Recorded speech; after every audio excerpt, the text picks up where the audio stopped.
Avoidable mistakes, mistakes जो गलतियां होती हैं, और बहुत सी मिस्टेक्स हम अवॉइड कर सकते हैं। जैसे आज एक लड़का आया चंदन में, उसके बारे में हम लोग बातचीत कर रहे थे कि वो लड़का कैसा है, उसकी शादी अभी तक नहीं हुई है, एटसेट्रा एटसेट्रा। तो जब वो मेरे पास आया तो मैंने, अजीब सी खुशबू आई, तो मुझे ध्यान आ गया कि वो उसे स्मोकिंग करता है। मैंने कहा, अरे माथुर, तुम धूम्रपान करते हो? धूम्रपान मतलब स्मोकिंग। तो सर ठीक है, थोड़ा बहुत। मैंने कहा, तुम्हें पता है बर्जर्स डिजीज क्या होती है? बर्जर्स डिजीज, उसका नाम है बर्जर्स डिजीज। एक और नाम है उसका, टीओए, टीएओ, थ्रोम्बो एंजाइटिस ऑब्लिटरेंस। बड़ी खतरनाक बीमारी है वो। उसमें पैर की जो एकदम आर्टरीज होती है ना, जो खून सप्लाई करती हैं, वो जो एकदम लास्ट में होती हैं आर्टरीज, वो धीमे धीमे खत्म होना शुरू हो जाती हैं, और फिर पेशेंट के पैर धीमे धीमे सड़ना शुरू हो जाते हैं, स्पेशली नाखून और एंड एंड की, बहुत बार उंगलियां भी होती हैं। तो मैंने उसको बताया, स्मोकिंग अकेले इतनी ज्यादा खतरनाक चीज है, लंग कैंसर खाली नहीं होता स्मोकिंग से, बर्जर्स डिजीज उससे भी ज्यादा खतरनाक है, लेकिन बहुत फेमस नहीं है बीमारी है। तो ये एक ऐसी मिस्टेक है जिसको हम लोग लाइफ में अवॉइड कर सकते हैं बीमार ना होने के लिए। अच्छा, तो क्या ऐसा कुछ चीज है जो हम मिस्टेक कर रहे होंगे रोज, लेकिन हमको पता ही नहीं है? पढ़ाई से रिलेटेड, कंसंट्रेशन से रिलेटेड, करियर से रिलेटेड, रिलेशनशिप से रिलेटेड, उन्हीं मिस्टेक्स को ये अवॉइड करने के लिए कह रहा है। तो कल जब हमने डिस्कस किया कि हमारे पास 4 सेंटर होते हैं, उनके नाम है आई, ई, एस और एम, इंट्यूशन। तो आई सेंटर, सबके सब सेंटर्स का अपना अपना काम है। आई सेंटर का काम है चीजों को देखना और उसके लिए थॉट्स बनाना, समझना उसको। ई सेंटर का काम है चीजों को फील करना और उसके लिए फिर इमोशंस निकालना, उल्टी करना इमोशंस, चाहे वो अच्छे इमोशंस हो चाहे खराब इमोशंस हो। एस सेंटर का काम है बॉडी की रिफ्लेक्स एक्टिविटी कराना, मतलब आप जो भी एक्टिविटी रिफ्लेक्सिव होती है, वॉमिटिंग होती है, छींक होती है, ये सब रिफ्लेक्स होती है। रिफ्लेक्स मतलब क्या होता है? ऑटोमेटिक, जो आप जानबूझ के नहीं करते हैं, वो अपने आप कराता है। और लास्ट में एम सेंटर, जो इन सब एक्टिविटीज का इंटीग्रेट करता है और डिसीजन बना के आपकी बॉडी को काम कराता है। ये हो गए 4 सेंटर्स। इनके बाद एक और सेंटर हमने कल डिस्कस किया, इन सेंटर। इन से 2 बनते हैं, इंस्टिंक्टिव सेंटर और इंट्यूशन सेंटर। इंस्टिंक्टिव सेंटर तो बॉडी को मैनेज करता है, और इंट्यूशन सेंटर कॉन्सेंट्रेशन कराता है हमसे। अच्छा, ये हमारे पास ब्रेन में चारों सेंटर हैं, 5 सेंटर हैं। लेकिन इन 5 सेंटर्स का अपना अपना लीकेज है। लीकेज मतलब ड्रेनेज। हाँ, ड्रेनेज तो ढ करके पानी निकलता है, उसको बोलते हैं ड्रेनेज। लेकिन लीकेज टपक टपक टपक करके खत्म होता है और पता ही नहीं चलता। और खतरनाक लीकेज ज्यादा है, क्योंकि ड्रेनेज में तो आपको फट से मालूम पड़ जाएगा तो आप ठीक करेंगे, लेकिन लीकेज में आप, मालूम पड़ा कि आपका पेट्रोल लीक हो रहा है, सुबह आपको जाना है और आधे रास्ते में आपका गाड़ी खत्म हो गई, पेट्रोल खत्म हो गई गाड़ी का। ऐसे ही हमारे ब्रेन में से ड्रेनेज नहीं होता अक्सर। 24 आवर्स में से या 2 महीने में किसी दिन पापा ने खूब जोर से डांट दिया, उसी दिन ड्रेनेज होता है। बाकी टाइम लीकेज होता रहता है, मेंटल लीकेज। और ये मेंटल लीकेज 4 तरीके से होता है। आई का होता है अलग, ई का अलग, एस का अलग, एम का अलग। आई का कैसे होता है? कोई भी सब्जेक्ट, याद है हमने उस दिन एक सब्जेक्ट लिया था, फिर उस पर ड्रिफ्ट कर रहे थे हम लोग। मेन सब्जेक्ट लिया, मान लो जैसे आज ही हम हमारा सब्जेक्ट है अवॉइडेबल, कौन कौन सी मिस्टेक्स हम अवॉइड कर सकते हैं। और इस सब्जेक्ट से ड्रिफ्ट होते होते मान लो पहुंच गए, अरे यार बहुत अच्छी पिक्चर आई है, सलमान खान भी है उसमें, वो अलग ही टॉपिक। सर वहां कैसे पहुंच सकते हैं, मैं बताता हूँ। देखिए, मिस्टेक्स आदमी को नहीं करना चाहिए, ठीक है? और मिस्टेक बहुत से लोग करते हैं। जैसे एक बार एक्सीडेंट, अगर आप गलती से आपने एक्सीडेंट कर दिए तो आप जेल जा सकते हैं। और सलमान खान ने बहुत बड़ा एक्सीडेंट किया था, गरीबों को मार दिया था। वैसे सलमान खान, उसकी पिक्चर भी आई थी, और सलमान खान वैसे अच्छा डॉक्टर, एक्टर तो अच्छा ही है, उसकी पिक्चरें खूब चलती हैं। और उसके साथ, अरे पिक्चरों से याद आया, बेचारे शशि थरूर, उनकी जो गर्लफ्रेंड थी, उनकी वाइफ सुसाइड कर चुकी हैं, लेकिन उनकी जो गर्लफ्रेंड थी बड़ी सुंदर थी। तो ये ड्रिफ्ट है। मेन टॉपिक हमारा क्या था? Avoidable mistakes. लेकिन वहां से ड्रिफ्ट होते होते जब हम कहीं और पहुंच जाते हैं, जितना देर तक ड्रिफ्ट करते रहते हैं, इस ड्रिफ्टिंग में हमारा ब्रेन बहुत इंटेलिजेंटली काम करता है। वो एसोसिएट करता है एक थॉट से दूसरा थॉट। यही तरीका है उसका मेमोरी बनाने का। कभी आपको कोई, मान लो बुक पढ़ रहे हैं और याद नहीं हो रहा है, मतलब एकदम ही रैंडम चीजें हैं, कि जैसे हम लोग न्यूमोनिक बनाते थे मेडिकल कॉलेज में, अगर आपको ये बताइए कि जैसे ये गैंग्रीन, उसको बोलते हैं गैंग्रीन, जब पैर सड़ता है खून नहीं मिलता, गैंग्रीन बोलते हैं। गैंग्रीन के कॉजेज बताओ, तुमको 5 बीमारियों के नाम याद करने हैं। Let's say diabetic gangrene, Burgess disease और हार्ट डिजीज। अगर ये पांचों अलग अलग है तो उनको याद कैसे करें? तो हम लोग क्या करते थे, इनकी अलग अलग एग्जाम्पल बनाते थे।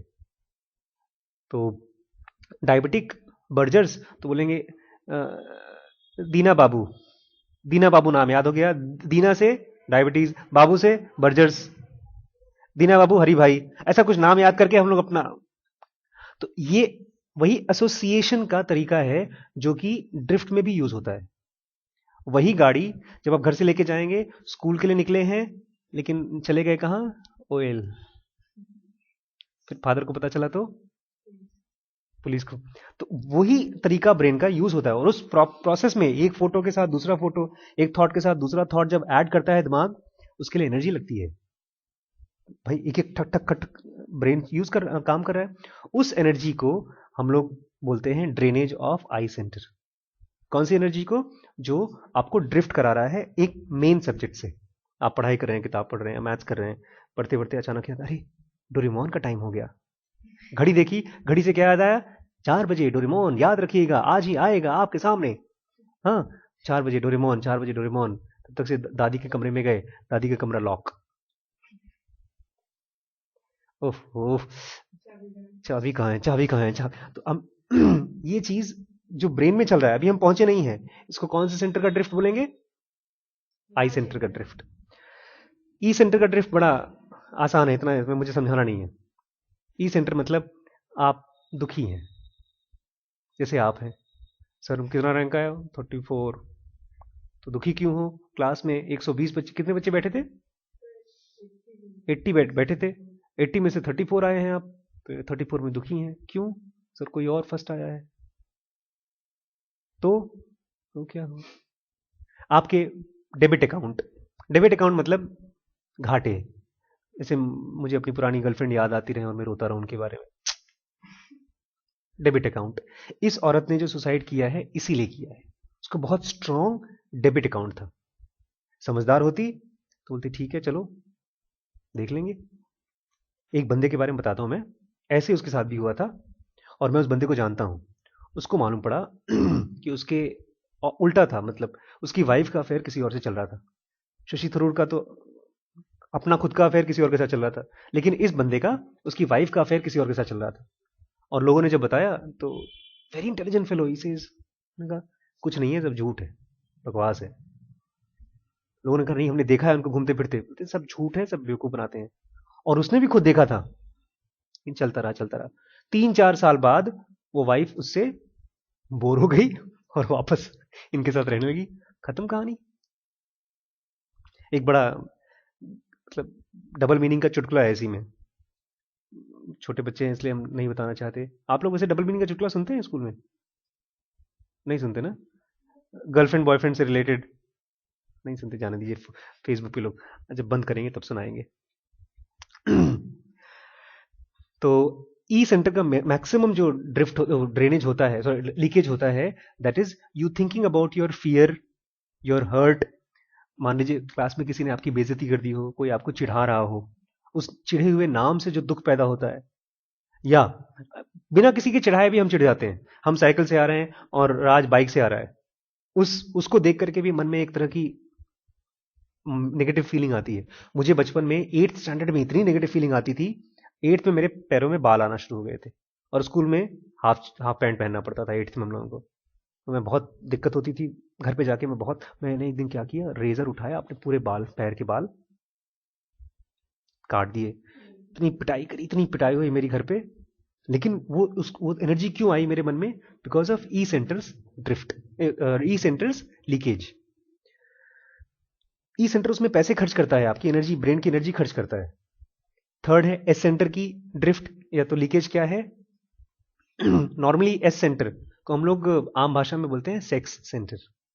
तो जब आप सेक्स को यूज करते हैं अपने परिवार को बढ़ाने के लिए, आपने शादी की और बच्चा पैदा करने का डिसाइड करते हैं, वो है नॉर्मल सेक्स। लेकिन जब आप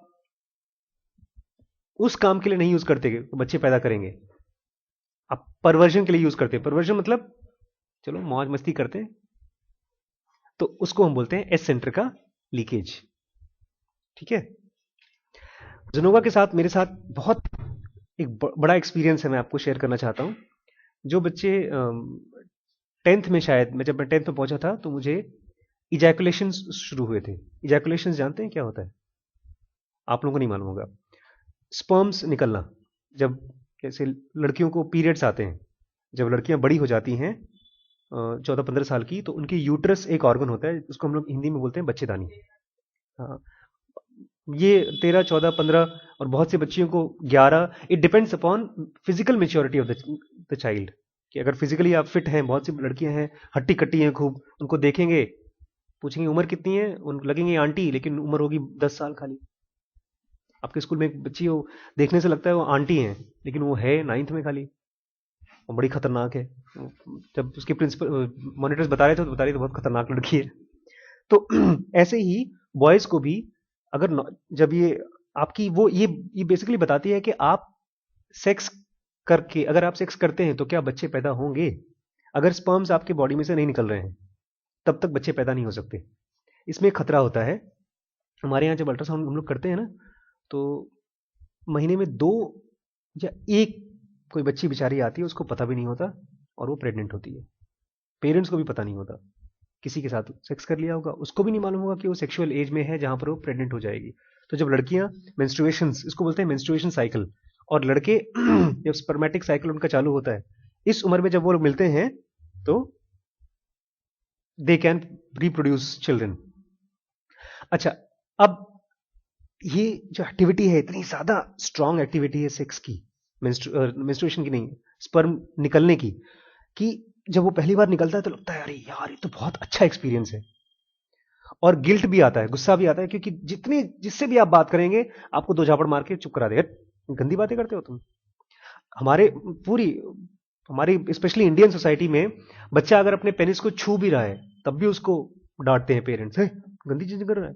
तो उसको बोलो नाक छुए, नाक छू सकते हैं, गाल छुए, गाल छू सकते हैं, कान छुए, कान छू सकते हैं, लेकिन अगर जहां चड्डी के नीचे आपका हाथ गया, तो उनका पापा जी का चड्डी के हाथ अपना निकल आएगा, आपका पिटाई चालू होते। मैं और मेरा छोटा भाई दोनों रजाई के अंदर खेलते थे, और जब मम्मी ने एक बार रजाई निकाली, दे दरादन हम लोगों की क्रिकेट मैच बची।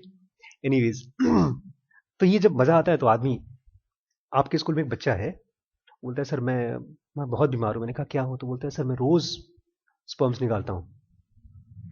ये जब मजा आता है तो सिगरेट स्मोकिंग की तरह करने का मन करता है। इसलिए एस सेंटर का खतरा बहुत ज्यादा है, और इंडिया में इसीलिए योग के लिए कहते थे कि बहुत अर्ली चालू कर देना चाहिए, क्योंकि अगर आपने बचपन में ही 6 साल 7 साल की उम्र में योग चालू कर दिया, तो आप सेक्स से कमजोर नहीं बनेंगे, आप सेक्स को यूज कर सकते हैं। बेसिकली आप उसके ऊपर बॉस बन जाते हैं। फिर धीमे धीमे कल्चर बदल गया, तो हम लोग स्कूल के कल्चर में आ गए, योग के कल्चर से खत्म हो गए। तो जब शुरू में मैंने भी स्पर्म निकाला, तो मुझे लगा यार बड़ा मजेदार है। फिर मैं अपना हफ्ते में 2 बार 3 बार आराम से एंजॉय करता था। गिल्ट फील होता था, चुपके चुपके अपना काम करते थे। फिर हमारी लाइफ में गर्लफ्रेंड्स आई, गर्लफ्रेंड के साथ मौज मस्ती करते थे, सब चला चला। और किताबों में लिखा था एक वर्ड, जब आप इस सेक्स को रोक सकते हैं, तो आपके बॉडी में और माइंड में ऐसी एनर्जी पैदा होगी जिससे आप बहुत ज्ञानी बन सकते हैं। और वो एनर्जी का नाम देते हैं लोग ओजस। क्या नाम देते हैं? ओजस। ओजस एक तरह का माइंड का अवेयरनेस है, कंसंट्रेशन है। और उसके लिए करना क्या होता है? ब्रह्मचर्य। क्या करना पड़ता है? ब्रह्मचर्य मतलब शादी मत करिए। जैसे हमारे अंकल जी थे, भीष्म पितामह जी, ब्रह्मचारी थे, कसम खा रखी थी। और कौन है हमारे इतिहास में? हाँ, हनुमान जी। और कोई? नारद जी भी, हाँ, उन्होंने भी शादी नहीं की, उन्होंने भी शादी नहीं की। हाँ, ये सब लोग बेसिकली अपनी एनर्जी बचा करके कुछ और करना चाहते थे। मैंने भी पढ़ा था ब्रह्मचर्य, तो कभी कभी प्रैक्टिस करते थे कि चलो 1 हफ्ते तक कोई कोई प्यार मोहब्बत नहीं, कोई सेक्स वेक्स नहीं, कोई 1 हफ्ते बाद मन करता है थोड़ा सा आइसक्रीम खा लेते हैं। 1 हफ्ते बाद फिर व्रत छूट जाता था। ऐसे में 2-3 साल तक। अच्छा, एक और बड़ी खास चीज है स्पर्म्स के साथ रिलेटेड, आज यहां बात चली तो बता दें कि अगर आप ब्रह्मचर्य खूब स्ट्रांगली फॉलो कर रहे हैं, आप स्पर्म्स नहीं निकाल रहे हैं, वो प्रोसेस को बोलते हैं मास्टरबेशन, वो नहीं कर रहे हैं और सेक्स भी नहीं कर रहे हैं, तो ऑटोमेटिकली सपने में, नींद में आपका स्पर्म निकल जाएगा। वो इकट्ठा होते जाता है, नीचे होते हैं, वो प्रोस्टेट में से बनता है, सेमाइनल फ्लूइड में से निकल के आता है, टेस्टिकल्स में से, और जब काफी ज्यादा इकट्ठा हो जाता है तो मसल्स अपने आप उसको पुश करती हैं और फेंक देती हैं। ये ऐसे ही है जैसे आपका ब्लैडर में पेशाब इकट्ठा हो जाए और आप रोकें तो भी हो जाएगा, लेकिन ये इतना थिक फ्लूइड होता है कि इसको निकलने में 10-15 दिन 20 दिन लग जाते हैं। तो जब मैंने जब रोक दिया, एक बार मैंने 1 महीने तक के लिए कोई मास्टरबेशन नहीं किया, 1 महीने बाद देखा तो मेरी अंडरवेयर गीली पड़ी है। गीली मतलब उसमें से वो स्पर्म्स निकल गए हैं। मुझे लगा बकवास करते हैं साले, ब्रह्मचर्य फ्रज कुछ होता नहीं है, ये सब झूठ होता है। लेकिन जब जिनोगा पढ़ना शुरू किया मैंने और कुछ चीजें मैंने इसकी प्रैक्टिस करना शुरू की, और वो जो जब स्पर्म्स निकलते हैं रात को, इसको हम लोग बोलते हैं वेट ड्रीम, और उस ड्रीम भी बड़ा गिल्ट भरा होता है, उसमें लड़कियां दिखाई देती हैं आपको। भाई ड्रीम में क्या होता है, आपकी जो एक्टिविटी फिजिकल वर्ल्ड में होने वाली होगी उसी का ड्रीम आता है। मतलब अगर आपको एक यहां पर मच्छर काट रहा है तो सपने में दिखाई देगा एक डॉक्टर आकर आपको सुई को चोक रहा है, या आपके हाथ में पानी गिरा, किसी ने पानी डाला तो सपने में ऐसा होगा जैसे जोर जोर से बारिश हो रही है, समथिंग रिलेटेड टू इट। तो मुझे याद है अच्छे से, क्योंकि ये मैंने जिससे भी पूछा, किसी ने, उनकी लाइफ में ऐसा एक्सपीरियंस आया नहीं है, हो सकता है उनकी लाइफ में ब्रह्मचर्य कभी आया नहीं हो। इसमें मैंने बुक पढ़ा जिनोगा को, और मैंने खूब एक 3 स्टेप ब्रीदिंग काफी देर तक किया, करीब 1.5-2 घंटे तक के लिए किया। उसके बाद मैं सो गया, और सपने में ऑलमोस्ट 1.5-2 महीना हो गया था, मुझे ना वेट ड्रीम हुआ था और ना ही तो मैंने सेक्स किया था। कोई सुंदर सी लड़की आई और सपने में, अपने तो कपड़े उतार रखे थे उसने, मेरे भी कपड़े उतारे एक एक करके, और धीमे धीमे मेरे पेनिस को छूने की कोशिश कर रही है, और मुझे एकदम इरेक्शन हो रखा था। इरेक्शन समझते हैं? इरेक्शन जब पेनिस बहुत टाइट हो जाता है उसको बोलते हैं इरेक्शन। तो इरेक्शन हो रखा था और स्पर्म्स आने ही वाले थे ड्रीम में। तब तक मैंने उस बहन जी को बोला, सॉरी ये थोड़ा मैं बिजी हूं, ड्रीम में मैं बोल रहा हूं, तुम ऐसा करना बाद में आना। और ड्रीम में ही पेरिनियल मसल्स समझते हैं, जो नीचे के एनस के मसल होते हैं, जब कभी आपको लैट्रिन रोकना हो, पॉटी बहुत जोर से आ रही हो, तो मसल्स जिसे आप कॉन्ट्रैक्ट करते हैं उसको बोलते हैं पेरिनियल मसल्स। ये मसल्स इसके लिए भी अच्छे हैं, अगर आपको ब्रह्मचर्य को फॉलो करना है, इन मसल्स को आप बार बार ऐसे ही बिला वजह कंस्ट्रक्ट करिए फिर छोड़िए, कंस्ट्रक्ट करिए फिर छोड़िए, तो भी आपका अपने सेक्स सेंटर पर बहुत स्ट्रेंथ आना शुरू हो जाएगा। फिर मैंने उन बहन जी को बोला सपने में, अभी आप जाइए, अभी मैं बिजी हूं, आजकल मैं जिनोगा पढ़ रहा हूं, बाद में बात करते हैं। और फिर मेरे मसल्स ऑटोमेटिकली सपने में ही रिफ्लेक्स से ऑटोमेटिक कॉन्ट्रैक्ट हो गए और मेरी नींद खुल गई। कहा यार, हो सकता है इसी को ब्रह्मचर्य बोलते होंगे। मतलब ये ऐसा कंट्रोल है जो काफी दिन तक आप कुछ प्रैक्टिस करते हो तो ऑटोमेटिकली आता होगा, क्योंकि मैंने कंट्रोल कर करके बहुत देख लिया, कभी होता नहीं। तो ये भी एस सेंटर का लीकेज है, जब आप छोड़ते हैं, चलो जाने दो, खूब सेक्स करो खूब सेक्स करो, ये हो गया एस सेंटर का लीकेज। लास्ट में एम सेंटर का लीकेज बहुत ही हल्का, बहुत आसान है। जब आप खाली बैठे हैं और हाथ पैर हिला रहे हैं, जैसे अभी ये ऐसे जबरदस्ती खुजली कर रहे हैं, खुजली नहीं हो रही फिर भी खुजा रहे हैं, पैर हिला रहे हैं, या टेंशन में दांत वांत चबा रहे हैं, इसको बोलते हैं एम सेंटर का लीकेज। उन्हें एनर्जी तो वेस्ट हो ही रही है। अच्छा, ये सब जब लीकेज हद से ज्यादा हो जाता है, तो नॉर्मली जब होता है तो इंट्यूशन सेंटर हमारा, मतलब जो अंदर सेक्शन 2A, उसको कंट्रोल कर लेता है, ठीक कर लेता है, मैनेज कर लेता है। लेकिन बहुत ज्यादा हो जाता है तब शुरुआत में पेन होता है बॉडी को, और अगर हम उसको ठीक नहीं करेंगे पेन को, तो वही चीज बन जाएगा बीमारी। इसका मतलब यह है कि जिनको भी हार्ट अटैक होता है, डायबिटीज होती है, कुछ भी बीमारी होती है, उनकी बॉडी उनको बताने की कोशिश करती है कि कुछ गड़बड़ी है, ठीक करो। लेकिन जो लोग नहीं समझदार हैं, बहुत सेंसिटिव नहीं है, वो उसको अवॉइड कर देते हैं। ठीक है, कल हमने इन लीकेजेस को रोकने के लिए एक ट्रेस टेक्निक पढ़ी थी। उस ट्रेस टेक्निक में क्या करते हैं हम लोग? 2 चीजें करते हैं। नंबर 1 कि सुबह या तो शाम को या सुबह और शाम 2 मिनट के लिए आप जमीन में दरी बिछा के लेट जाइए। अपने सारे जॉइंट्स को ढीला छोड़ दीजिए, एकदम ढीला, और अपनी आंखें भी बंद कर लीजिए और अपनी पलक भी मत हिलाइए। और किताब रखकर 3 स्टेप करिए। 3 स्टेप में मोटी सी किताब नाभि के ऊपर रखना है, दोनों हाथ सर के नीचे रखनी है, बस, और कुछ नहीं करना है। रिलैक्सेशन। और दूसरी चीज, ये आपको धीमे धीमे शुरू करना है, कभी कभी और बाद में हमेशा। हाथ अगर सर के नीचे रखेंगे तो आपको अपर चेस्ट खुल जाएगा। मतलब आप बोल रहे हैं इसको ढीला करने के लिए। मैं बोल रहा हूं 3 स्टेप करने का टेक्निक बता रहा था। रिलैक्स करने के लिए आप नीचे भी रख सकते हैं हाथ। और ये तो हो गया एक अलग एक्सरसाइज, रिलैक्सेशन एक्सरसाइज। दूसरी चीज जो है आपको करनी है शुरू में कभी कभी और बाद में हमेशा। और बाद में जब हमेशा करनी है तो बाद में जानबूझ के नहीं करनी है, वो ऑटोमेटिक रिफ्लेक्स हो जाएगा आपके माइंड का। जैसे आज आपका रिफ्लेक्स बहुत सी चीजों के लिए है, जैसे ये देखिए कितना सुंदर है ना, इस कलर का शर्ट बनवाएंगे? कोई नहीं बनवाएगा। ये रिफ्लेक्स है भाई, क्योंकि पिंक कलर बॉयज का नहीं है, हम पसंद नहीं करते, ये रिफ्लेक्स है। दूसरा एक्सरसाइज भी बहुत पावरफुल है अगर आप इसको यूज कर सकें। उसमें आपको आपके ब्रेन में से जब एनर्जी बाहर आती है तो 4 स्टेप्स में बाहर आती है। उनका नाम pure mind energy, thought suppressed, thoughts expressed और एक्शन एंड फीलिंग। ये सिंपल है, बहुत मुश्किल नहीं है, इसमें रटना उटना नहीं है। सबसे पहले जब खाना पीना खाते हैं ब्रेन में एनर्जी पहुंचती है, जब बाहर आने लगती है तो अभी प्योर है, साफ सुथरी एनर्जी है, आप इसका कुछ भी यूज कर सकते हैं। ये ऐसा है जैसे नोट, 1000 का नोट कुछ भी खरीद लो। फिर जब थोड़ा सा और आगे आई तो थॉट है, लेकिन अभी थॉट बंद है, थॉट्स सप्रेस्ड, सप्रेस्ड मतलब बंद। और जब थोड़ा और आगे आई, थॉट्स एक्सप्रेस्ड, खुल गई, थॉट्स एक्सप्रेस्ड। या तो इसको बोल सकते हैं आप डे ड्रीमिंग, जब बैठ के सोच रहे हैं तो डे ड्रीमिंग होता है। और उसके बाद और आगे आती है, तब होता है फीलिंग्स एंड एक्शंस। मतलब मैं यहां बैठा, अच्छा तुम फर्स्ट आए हो, चीटिंग की थी,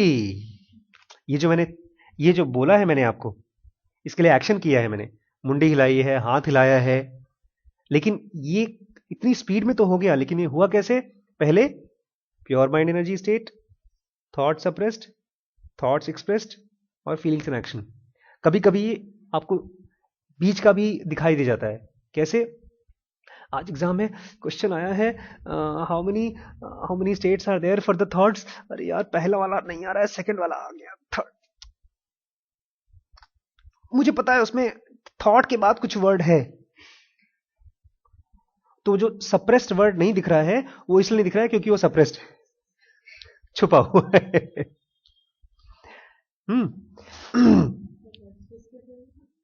उसको आप रिलैक्स छोड़ दें। अक्सर ऐसा होता है, आपको सामान खोज रहे हैं, अरे मुझे पता है कहां रखा है, पता है कहां रखा है, आप बैठ जाइए आराम से, बोलो अभी अपने आप पता चलेगा, फूल खिल जाएगा। फूल कैसे खिलता है? छोड़ दीजिए, अपने आप खिल जाएगा। कल मैं डिस्कस कर रहा था कि ये एनर्जी जो प्योर माइंड एनर्जी है ये बहुत स्ट्रांग है। तो जब भी आपका कोई थॉट या कोई फीलिंग आ रहा है और कुछ करने का मन कर रहा है, तो उसको ट्रेस करिए कि बॉस ये मैं करना चाहता हूं कि नहीं करना चाहता हूं, करूं कि ना करूं। या करने के बाद ये सोचिए, अच्छा क्या मैं करना चाहता था? बहुत बार ऐसा खाली हमको लगता है कि हम करना चाहते थे, असल में नहीं करना चाहते थे, गलती से हो गई। इसके लिए हम बोलते भी हैं, मम्मी गलती से हो गई, सॉरी। गलती से क्यों हो गई? बिकॉज एक्चुअली मैंने कभी उस पर रिस्ट्रेन या रेजिस्टेंस नहीं डाला।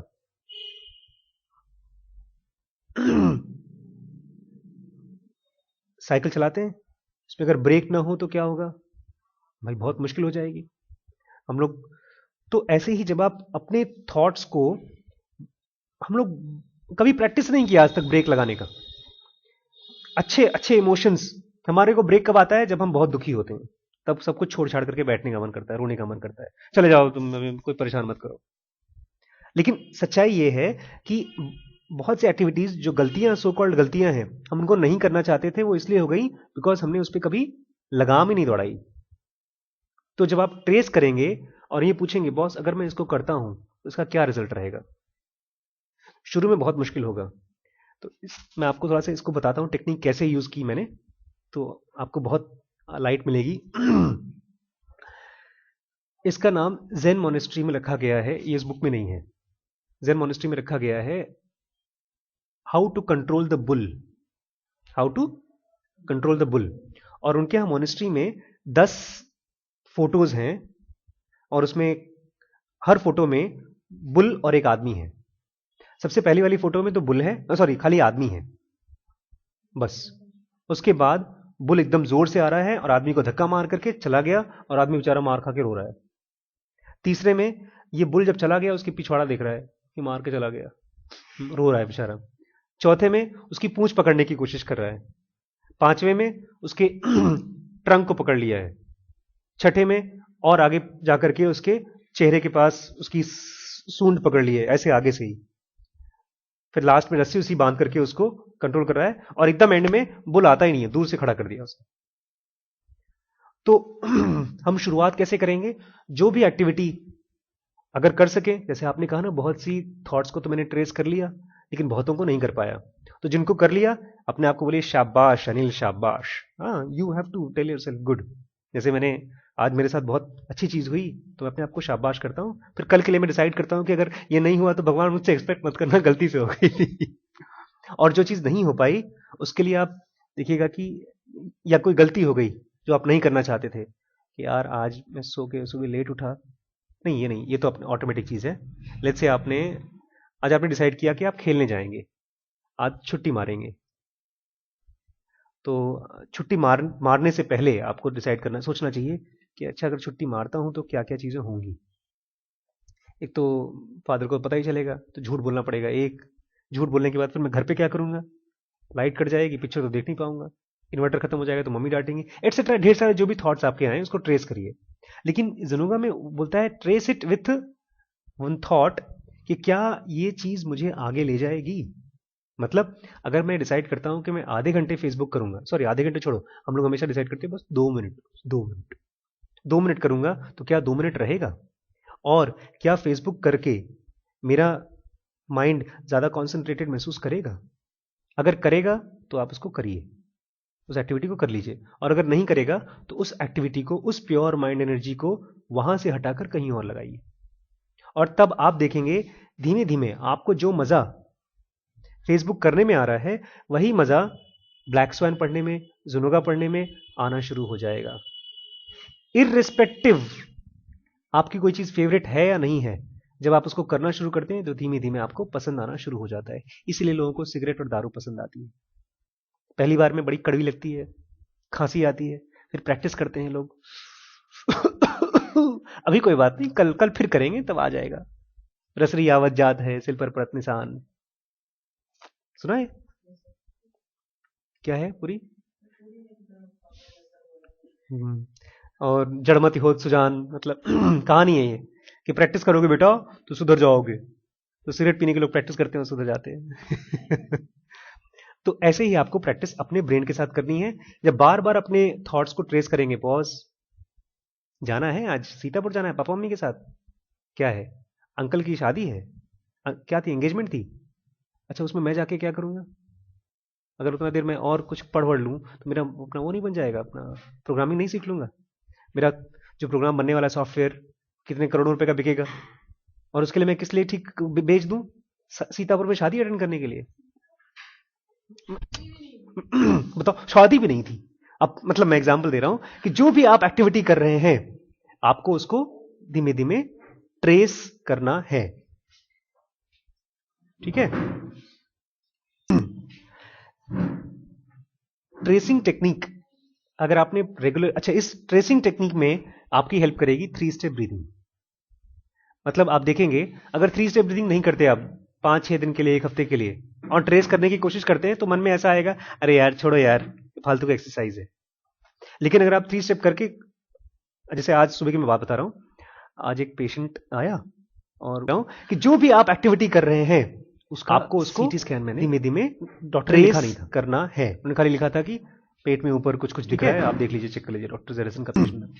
उसको देखा मैंने और मुझे लगा चलो यार ठीक है। ट्रेसिंग टेक्निक, डॉक्टर साहब रिम्पी भी थक गई अगर थी, आपने मैंने कहा, रिम्पी रेगुलर, इसको अच्छा इस ट्रेसिंग कैलकुलस टेक्निक लग रहा में है, पथरी लग रही है आपकी हेल्प gallbladder में, करेगी 3 स्टेप ब्रीदिंग। और गॉल ब्लैडर भी सूजा सूजा लग मतलब रहा है। आप देखेंगे इसको अगर क्या 3 करेंगे? स्टेप ब्रीदिंग नहीं करते आप इसको बीमारी बता 5-6 देते दिन हैं, के लिए, कुछ 1 हफ्ते बीमारी के है, लिए मतलब और ट्रेस पथरी करने है की और कोशिश gall करते हैं bladder तो मन में ऐसा आएगा, अरे यार छोड़ो सूजन है, यार वो बना फालतू का देते हैं। एक्सरसाइज है। लेकिन पेशेंट को लेकिन अगर आप 3 स्टेप करके ज्यादा ही बीमार लग रहा है पेशेंट। जैसे आज सुबह की पूछा बात मैंने बता कि रहा कब हूँ, से बीमार है, तो उन्होंने आज कहा एक बहुत पेशेंट बहुत दिन से आया, फिर मैंने और ऐसे बैठकर ट्रेस टेक्निक फॉलो की कि यार उसका ज्यादा बीमार सीटी है स्कैन कि मैंने कम बीमार है, तो मुझे क्या डॉक्टर ने करना लिखा चाहिए, नहीं छोड़ था, देना चाहिए। उन्होंने खाली लिखा था क्या कि करेंगे डॉक्टर साहब, पेट अपना में ऊपर देखेंगे, कुछ उनका कुछ मरीज दिख रहा है, है, आप मरीज देख छोड़िए, लीजिए, चेक कर लीजिए, ये डॉक्टर एक ट्रेस जेरिसन का टेक्निक पेशेंट थी। है। लेकिन यार उसको देखा मैंने वो तो और मैं तो मुझे लगा, अल्ट्रासाउंड चलो पे यार देख रहा ठीक हूँ, है। डॉक्टर वो साहब तो भी रिम्पी ऐसे ही भी थक बेचारे गई थी, हाथ से मैंने देख कहा रहे हैं, रिम्पी तो इसको उनको कैसे मालूम पड़ेगा? कैलकुलस लग रहा है, तो पथरी मैंने लग रही अपनी gallbladder तरफ में, से ही उस प्योर और माइंड gallbladder भी एनर्जी को, सूजा सूजा लग रहा है, जो कह रही थी इसको क्या छोड़ करेंगे? दो, उसको वहां बीमारी बता देखेंगे, देते हैं, कुछ कुछ बीमारी है, उठा मतलब करके मैंने पथरी डिसाइड है किया और कि गॉल नहीं, ब्लैडर इसको हम अपनी तरफ से सीटी स्कैन सूजन कराएंगे। है और बना देते हैं, झंझट का काम है। लेकिन पेशेंट को देख के लगा पेशेंट जाएगा, ज्यादा ही बीमार लग रहा है, लेटेगा, आधे और 1 घंटे पूछा मैंने लगेंगे, कि कब से और बीमार उसके है, बाद तो उसकी उन्होंने कहा रिपोर्ट कौन बहुत बनाएगा? दिन से। वो हम ही को बनाना फिर मैंने पड़ेगा। ऐसे बैठकर ट्रेस टेक्निक फॉलो की कि यार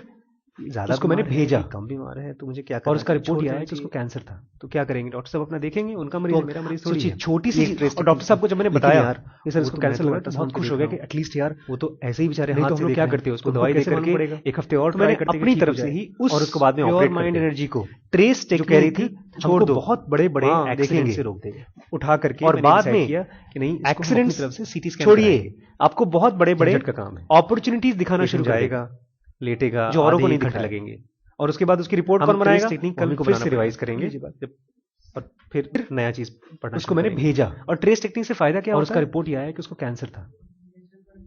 और किस तो चीज को रोकता है? सोचिए, ट्रेस छोटी टेक्निक? सी चीज, और डॉक्टर साहब को जब मैंने लीकेज बताया इसको बेसिकली, कि सर इसको आपको कैंसर जो लग रहा ब्रेन है, में तो से बहुत एनर्जी खुश हो गया खट कि खट खट एटलीस्ट गायब यार, हो रही है, उसको बचाता नहीं तो है। हम लोग क्या करते हैं, उसको दवाई दे करके 1 हफ्ते और Stop ट्राई करें करते हैं आज? कि ठीक हो जाए, और उसको Thank बाद you. में ऑपरेट करते हैं। ट्रेस टेक्निक हमको बहुत करेक्टिव बड़े मेथड, बड़े वो हाँ एक्सीडेंट से मैं रोक बताऊंगा, देगा। उसमें डाल और बाद में एक्सीडेंट्स उसको हाँ लिख लिख लेना छोड़िए, है उसको। अब मैं आपको बताऊंगा, बहुत उसका बड़े पूरा बड़े अलग एक्सरसाइज है, अपॉर्चुनिटीज दिखाना शुरू कर के देगा, नाम से है करेक्टिव मेथड। जो औरों को नहीं दिख रहा है। हम ट्रेस टेक्निक कल फिर से रिवाइज करेंगे, जब और फिर नया चीज पढ़ना शुरू करेंगे। और ट्रेस टेक्निक से फायदा क्या होता है? और किस चीज को रोकता है ट्रेस टेक्निक? ड्रिफ्टिंग को, लीकेजेस को बेसिकली। आपको जो ब्रेन में से एनर्जी खट खट खट खट गायब हो रही है, उसको बचाता है वो। ठीक है, स्टॉप करें आज? Thank you. करेक्टिव मेथड, वो हाँ मैं बताऊंगा, उसमें डाल उसको हाँ लिख लिख लेना है उसको, वो मैं बताऊंगा, उसका पूरा अलग एक्सरसाइज है, उसको F A P S H के नाम से है, करेक्टिव मेथड।